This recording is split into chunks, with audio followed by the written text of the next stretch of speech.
markii halkaa maraysay ayaa waxaa soo galay ninka la yidhaahdo magaciisa maxamed xaashi dhamac waa gaariye oo wakhtigaa burco joogay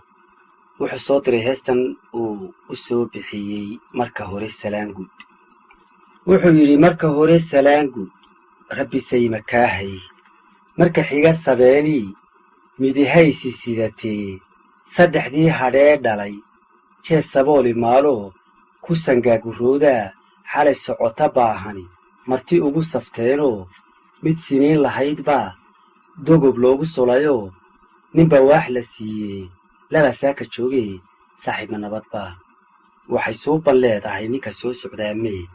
muxuu soo sidaa sheeg saaxiib hadraawow duurkiiyo sarmaantii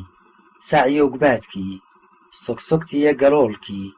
diir lagu sallidaybaa laamiisa riigtoo waa soobir caawe dariseeta weeyow samaydaaban shidan laa sahankaan u diraye sannadahan maqnaabaa saka laygu sheegee hadaad soo jireenee masug baad i leedahay malaa suuban maqashee way siiban tahayoo weli waa sideedii saaxiib hadraawow waa erey su'aalee candhasaab ma dararaa jinow geel masixin baa sakaraad ma geeraa nin la sigay ma nabad galay adoo deercad soofshoo sako lagugu leeyahay suuradaha ka baadhoo maqaarsaar ma bixin layd sagaal adhiyo ruuxliyo anoo subaga daadshaa ma sinaan karaynaa waxay suuban leedahay